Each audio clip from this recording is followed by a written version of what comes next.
Hi, welcome to love talkies. Feel my love episode 43. తాను ప్రేమించిన అమ్మాయి గురించి రిషికి చెబుతూ, నేను ఫారెన్ నుంచి వచ్చేసరికి నేను ప్రేమించిన అమ్మాయి వేరే వ్యక్తితో రిలేషన్లో ఉందిరా అని చెప్పాడు రుద్ర.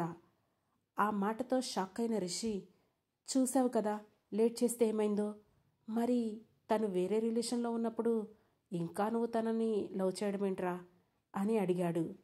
ఏ పర్సన్ మీదైనా సరే లవ్ అనేది ఒకసారి వస్తే అది పోవడం చాలా కష్టంరా. అందులోనూ ఒక అమ్మాయిని లవ్ చేస్తే మర్చిపోవడం అంత ఈజీ కాదు. బట్ తన లైఫ్ తన ఇష్టం. అందుకే ఇక తన గురించి వదిలేసి నా బిజినెస్లో నేను పడిపోయాను అని చెప్పాడు రుద్ర. చాలా మంచి డెసిషన్ తీసుకున్నావు. మొత్తానికి ఇప్పుడు నువ్వు కూడా నాలాగే సింగిల్ అన్నమాట అని అన్నాడు రిషి. కాదు, లవ్లో ఉన్నాను అని చెప్పాడు రుద్ర. వాట్, మళ్ళీ అంతలోనే మరొక అమ్మాయిని లవ్ చేశావా అని షాక్ అవుతూ అడిగాడు రిషి.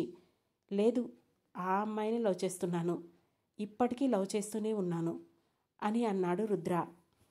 మరి తను వేరే రిలేషన్లో ఉంది కదరా, అలా ఎలా లవ్ చేస్తావు అర్థం కానట్లు అయోమయంగా అడిగాడు రిషి.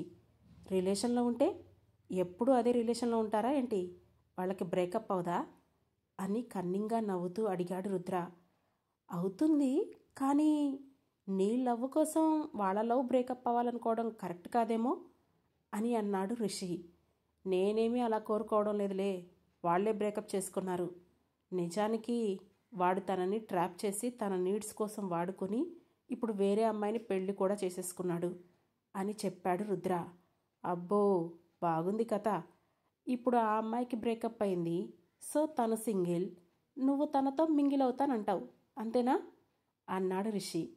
అవుతాను అనడం కాదు, అవ్వడానికి నా ప్రయత్నం నేను చేస్తున్నాను అని చెప్పాడు రుద్ర. ఆ అమ్మాయి వేరే వాడితో రిలేషన్లో ఉందని తెలిసినా నువ్వింకా తనను ప్రేమిస్తూ తనను నీ వైపుకు తిప్పుకోవడానికి ట్రై చేస్తున్నావంటే నిజంగా నువ్వు గ్రేట్రా, నిజమైన లవ్ నీది అని అన్నాడు రిషి. ఆ మాటకు చిన్నగా నవ్వి, రే నీతో ఒక విషయం చెప్పనా, ఆ అమ్మాయి వేరే వాడితో రిలేషన్లో ఉందని తెలిసిన తర్వాత ఆమెను మర్చిపోవడానికి నేను చాలా ప్రయత్నాలు చేశాను. ఇంకా చెప్పాలంటే చాలామంది అమ్మాయిలకు దగ్గర అవడానికి కూడా ట్రై చేశాను. కానీ ఏ ఒక్కరితోనూ కమిట్ అవ్వలేకపోయాను. వాళ్ళను ముట్టుకున్న ప్రతిసారి నాకు తనే గుర్తొచ్చేది. అందుకే నేను ఎవరిని దగ్గరికి రానివ్వలేకపోయాను అని చెప్పి బీర్ బాటిల్ను సిప్ చేశాడు రుద్ర. మా అమ్మ, నువ్వు గ్రేట్ రా. పొట్టలోకి వెళ్ళిన బీర్ ప్రతాపం చూపిస్తూ ఉండడంతో రిషి నోటి నుండి మాటలు ముద్ద ముద్దగా బయటకు వస్తున్నాయి. నేను గ్రేట్ కాదురా, అంతగా లవ్ చేసిన వాడు బ్రేకప్ చెప్పినా తట్టుకొని మళ్ళీ నిలబడడానికి ట్రై చేసింది కదా, ఆ అమ్మాయి గ్రేట్ అన్నాడు రుద్ర. నిజమేరా, ఈ రోజుల్లో ఆడపిల్లలు ఎలా ఉన్నారో చూస్తున్నాం కదా.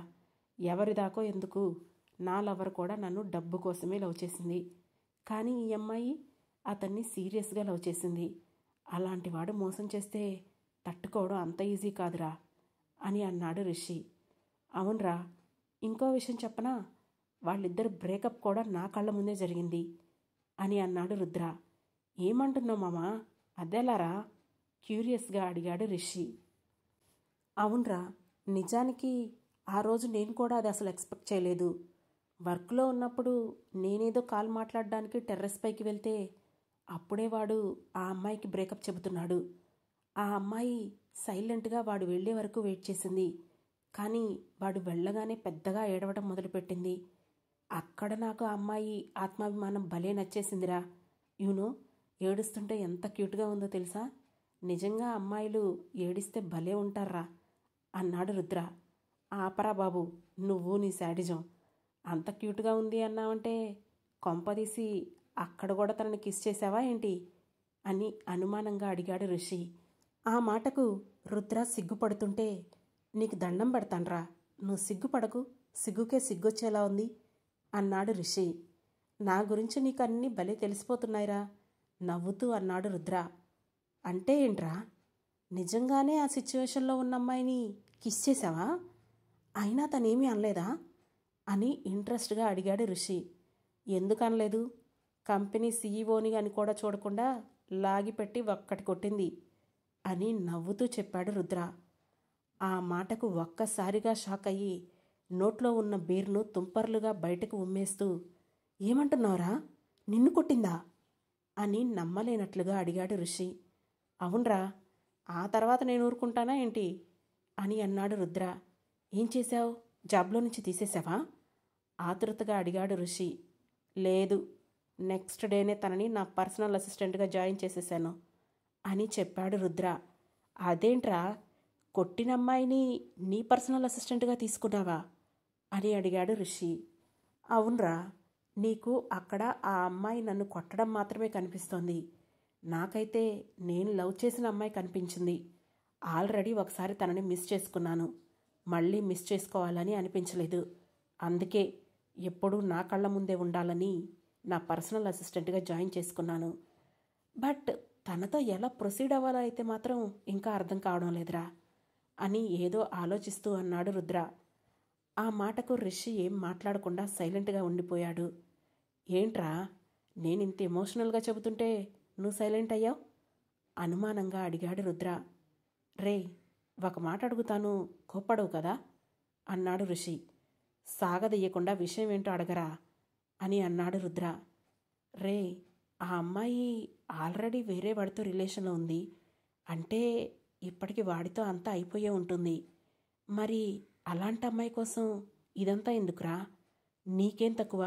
బోల్డెంత ఆస్తుంది, అందముంది, ఫాలోయింగ్ ఉంది. నువ్వు కోరుకుంటే మిస్ ఇండియా కూడా నీ ఒడిలో వాలిపోతుంది. బాలీవుడ్ హీరోయిన్సే నువ్వంటే పడిచేస్తారు. అలాంటిది ఆ అమ్మాయి కోసం నువ్వు ఇన్ని ట్రయల్స్ వేస్తున్నావా అని ఆశ్చర్యంగా అడిగాడు రిషి. ఆ మాటకి చిన్నగా నవ్విన రుద్ర, మనల్ని కోరుకునే వాళ్ళు ఎప్పుడూ మనకంతగా నచ్చరు కదరా రిషి. కానీ మనం ప్రాణంగా ఇష్టపడేవాళ్ళు ఎలాంటి తప్పులు చేసినా, ఎన్ని తప్పులు చేసినా, ఏ పొజిషన్లో ఉన్నా మనకు నచ్చుతారు. నిజానికి 5 నిమిషాల పడక సుఖం కోసం వాడు ఆ అమ్మాయిని వాడుకున్నాడు. అదే ప్రేమ అనుకుంది ఆ అమ్మాయి. అది తన తప్పే కావచ్చు. కానీ దానితోనే ఆ అమ్మాయి క్యారెక్టర్ని డిసైడ్ చేయడం, తను చెడిపోయిందనడం కరెక్ట్ కాదు కదరా అని అన్నాడు రుద్ర. నువ్వు చెబుతుంటే అంతా బాగానే ఉందిలే, కానీ యాక్సెప్ట్ చేయడం మాత్రం చాలా కష్టంగా ఉందిరా రుద్ర. అయినా నువ్వు చాలా రూడ్గా ఉంటావు. అమ్మాయిలతో కూడా స్మూత్గా బిహేవ్ చేయవు. అలాంటి నువ్వు ఒక అమ్మాయి గురించి ఇంత పాజిటివ్గా ఆలోచిస్తుంటే నాకు నిజంగా మింగుడు పడడం లేదు అని అన్నాడు రిషి. ఇక్కడ పాజిటివ్ నెగిటివ్ అనేది పక్కన పెడితే మనకు ఎదుటి వ్యక్తి మీద ఉన్న ఇష్టమే మనల్ని ఎలా అయినా మాట్లాడిస్తుంది అని చెప్పాడు రుద్ర. సరేలే, ఇవన్నీ నాకు తెలియదు, కానీ ఇంతకీ ఆ అమ్మాయి పేరేంటి? నాకు ఆ అమ్మాయిని ఎప్పుడు చూపిస్తావు అని అడిగాడు రిషి. తన పేరు సహస్ర, రేపే ఆఫీసులో చూపిస్తాలే బ్లెష్ అవుతూ అన్నాడు రుద్ర. బావుందిరా, ఆఫీసులో ఎప్పుడు ఎదురుగానే పెట్టుకున్నావు అన్నమాట. ఇంతకీ మరి నీ లవ్ విషయం తనతో ఎప్పుడు చెప్పబోతున్నావు అని అడిగాడు రిషి. చెప్తాను మెల్లగా, ఇప్పుడైతే కాదులే. తను రీసెంట్గానే పెద్ద దెబ్బ నుండి కోలుకుంది కదా, ఆ దెబ్బ నుంచి ఇంకా బయటపడి తను కొంచెం రిలాక్స్ అయ్యాక అప్పుడు చెబుతాను. అప్పటి వరకు నేను చేయాల్సిన పనులు కొన్నున్నాయి. అండ్ నీకు చెప్పాల్సిన మరో విషయం కూడా ఒకటి ఉంది. అది మొదట ఆ అమ్మాయికి చెప్పిన తర్వాత అప్పుడు నీకు చెబుతాను అని అన్నాడు రుద్ర. ఓ, అయితే మరో సీక్రెటా? సర్లే, మీ పర్సనల్ స్పేస్ కాబట్టి నీ ఇష్టం వచ్చినప్పుడు చెప్పు. కానీ తను నీ దగ్గర వర్క్ చేసే ఎంప్లాయ్. మీ ఆఫీస్ రూల్స్ ప్రకారం ఎంప్లాయీస్కి మధ్య రిలేషన్ మెయింటైన్ చేయకూడదు కదా. అలాంటప్పుడు నువ్వెలా ఆ రూల్ బ్రేక్ చేస్తావు అని అడిగాడు ఋషి. నేనేం రూల్ బ్రేక్ చేయంలే. తనకు ఆ జాబ్ చేయడం అనేది ఒక గోల్. ఎలాగూ నీ కంపెనీ ఉంది కదా, తనని అప్పుడు నీ కంపెనీలో జాబ్కు పంపిస్తాను. అప్పుడు తను నా ఎంప్లాయ్ అవ్వదు కదా, అప్పుడు ప్రాబ్లం సాల్వ్ అని నవ్వుతూ అన్నాడు రుద్ర. ఓ, పెద్ద ప్లానింగే చేశావు. మరి ఈ ఇంట్లో ఒప్పుకుంటారా? తను చూస్తే మిడిల్ క్లాస్ ఫ్యామిలీలా ఉంది అని అనుమానంగా అడిగాడు ఋషి. నువ్వున్నావు కదా, ఒప్పించరా? అయినా ఇదంతా ఇప్పుడే జరిగే ప్రాసెస్ కాదు కదా, సో ప్రస్తుతానికి రిలాక్స్ అవ్వడమే అని అన్నాడు రుద్ర. ఏది ఏమైనా నాకు మాత్రం నిన్ను చూస్తుంటే ఒక ఎమోషనల్ ఫీలింగ్ కలుగుతుందిరా. ఓ సాంగ్ కూడా గుర్తొస్తుంది. నిజంగా త్యాగశీలివయ్యా రుద్ర త్యాగశీలివయ్యా అని పాట పాడాడు రిషి. ఆ మాటకు రుద్ర కొంచెం సీరియస్ అవుతూ, షటప్ రిషి, నేనేమీ త్యాగం చేయడం లేదు. అలా మాట్లాడి నేను ప్రేమించే అమ్మాయిని తక్కువ చేయకు. ఇకపోతే ఒక మనిషి మరో వ్యక్తితో పడక పంచుకున్నంత మాత్రాన డర్టీ అయిపోరు. మరోసారి ఇలాంటి టాపిక్ మన మధ్య రాకూడదు అని సీరియస్గా అన్నాడు రుద్ర. సరే సారీ, కోప్పడకు, ఇంకోసారి అలా అననులే అని చెప్పాడు ఋషి. దాంతో టైం వైపు చూసిన రుద్ర, ఇట్స్ ఓకే, ఆల్మోస్ట్ 3 అవుతుంది, పద వెళ్ళి పడుకుందాం అని అలసటగా అన్నాడు. పద అసలే పొద్దున్నే లేచి నీ ప్రేమదేవతను చూడాలి అని వెటకారంగా అన్నాడు రిషి. దాంతో అతని నెత్తిమీద ఒక్కటేసి వెళ్ళి బెడ్పై వాలిపోయాడు రుద్ర. అతని పక్కనే పడుకుండిపోయాడు రిషి. మరోవైపు వీరేంద్ర, సురభి ఇద్దరూ కలిసి ఐస్ క్రీం పార్లర్కి వెళ్లారు. నీకేం కావాలో చూసి ఆర్డర్ ఇవ్వు సురభి అని అన్నాడు వీరేంద్ర. దాంతో తనకు కావలసింది ఆర్డర్ ఇచ్చిన సురభి ఏదో అనుమానం వచ్చినట్లు, బావా నువ్వు ఇన్ని రోజుల నుంచి ఎక్కడున్నావు అని అడిగింది. నేను ఈరోజే సిటీలోకి వచ్చాను సురభి, ఎందుకలా అడుగుతున్నావు అని అడిగాడు వీరేంద్ర. ఏం లేదు బావా, నేను మొన్న నైట్ ఒక చిన్న ఇష్యూ ఫేస్ చేశాను. ఆ ప్లేస్లో ఒక వ్యక్తిని చూశాను. నాకు అది నువ్వే అని అనిపిస్తోంది, అందుకే అడిగాను అని చెప్పింది సురభి. ఇష్యూనా? ఏమైంది? నిన్నెవడైనా ఏమని అన్నాడా అని సీరియస్గా అడిగాడు వీరేంద్ర. లేదు ఏం లేదులే అని ఆమె అంటూ ఉండగా ఐస్ క్రీం రావడంతో దానిని సురభి ముందుకు పెడుతూ, చూడు సురభి, మనమేంటి, మన ఫ్యామిలీ బ్యాక్గ్రౌండ్ ఏంటి, నువ్విలా మెత్తగా ఉంటే కుదరదు. మా అత్తలా ఫైర్లా ఉండాలి. ఏం జరిగిందో నువ్వు చెప్పడం లేదు, కానీ ఇక నుంచి మాత్రం ఏం జరిగినా నేనున్నానని గుర్తుపెట్టుకో. నెక్స్ట్ 6 months నేను బిజినెస్ పని మీద ఇక్కడే ఉండబోతున్నాను. సో నీకు ఏ అవసరం వచ్చినా సరే ఒక్క ఫోన్ కాల్ చేయి, నేను వచ్చేస్తాను అని చెప్పాడు వీరేంద్ర. ఆ మాటతో హ్యాపీగా ఫీల్ అయిన సురభి, ఓకే బావా, ఖచ్చితంగా చేస్తాను అంటూనే, మా బావ చాలా మంచివాడు, అనవసరంగా నేనే బావని అనుమానించినట్లున్నాను. మమ్మీ కూడా బావ వాళ్ళు మంచివాళ్ళు కాదని అంటుంది. మాకు ఎన్ని ఇష్యూస్ ఉన్నా మేము ఒక ఫ్యామిలీ కదా, ఇక నేను ఇక్కడ లోన్లీగా ఫీల్ అవ్వాల్సిన అవసరం లేదు అని మనసులోనే సంతోషంగా అనుకుంది సురభి. ఆమె ఆలోచనలు అర్థమవుతూ ఉంటే సైడ్ స్మైల్ ఇచ్చిన వీరేంద్ర, సురభి నీ మొబైల్ నంబర్ ఇవ్వు అంటూ చనువుగా ఫోన్ తీసుకొని ఆమె నెంబర్ నుంచి తన నెంబర్కి మిస్డ్ కాల్ ఇచ్చుకున్నాడు వీరేంద్ర. తిరిగి ఆమె మొబైల్ను తన చేతికి ఇస్తూ, ఇది నా నెంబర్, సేవ్ చేసుకో అని చెప్పాడు. ఓకే బావా అంటూ ఆ నెంబర్ని సేవ్ చేసుకుంది సురభి. ఇంతకీ నువ్వుండే హాస్టల్ ఎక్కడా అని అడిగాడు వీరేంద్ర. దాంతో హాస్టల్ అడ్రస్ కూడా చెప్పింది సురభి. సరే, మ్యాక్సిమం మార్నింగ్ కుదరకపోయినా ఈవినింగ్ మాత్రం నేనే పికప్ చేసుకొని నిన్ను హాస్టల్ దగ్గర డ్రాప్ చేస్తాను. నాకు కుదరకపోతే నీకు మెసేజ్ చేస్తాను అని చెప్పాడు వీరేంద్ర.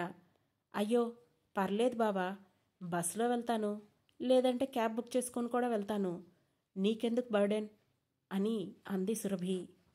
ఏం అవసరం లేదు, అయినా మీ నాన్నకేం తక్కువైంది, నీకోసం ఒక కార్ని, దానికి ఒక డ్రైవర్ని కూడా ఇక్కడ పెట్టలేడా, నువ్వు బస్సుల్లో ఎందుకు తిరుగుతున్నావు అని కోపంగా అడిగాడు వీరేంద్ర.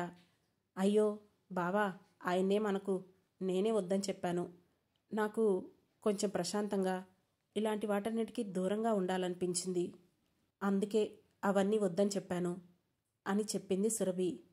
ఓ సరే, సింపుల్గా ఉండడానికి ట్రై చేస్తున్నావా, బాగుంది, నీ ఇష్టం, మార్నింగ్ నీకు నచ్చినట్లు వెళ్ళు, ఈవినింగ్ మాత్రం నేనే పికప్ చేస్తాను అని గట్టిగా చెప్పాడు వీరేంద్ర. దాంతో సురభి ఓకే బావా అని తల ఊపింది. సరిగ్గా అదే సమయంలో ఆఫీస్ అయిపోయి తన తాతయ్య కోసం హాస్పిటల్ వైపు వెళుతున్న రుద్ర ఆ పార్లర్ ముందు నుంచి వెళుతూ అప్రయత్నంగా పార్లర్ వైపు చూసి షాక్ అవుతూ సడన్ బ్రేక్తో కారు ఆపాడు. ఆ తర్వాత ఏం జరగబోతుందో తెలుసుకోవాలంటే వెంటనే మన లవ్ టాకీస్ ఛానల్ను సబ్స్క్రైబ్ చేసుకొని ఫీల్ మై లవ్లోని నెక్స్ట్ ఎపిసోడ్ను వినండి. మా ఈ కథ మీకు నచ్చినట్లయితే లైక్ చేసి, షేర్ చేసి, కామెంట్ చేసి మీ సపోర్ట్ను మాకందించండి. Thanks for watching.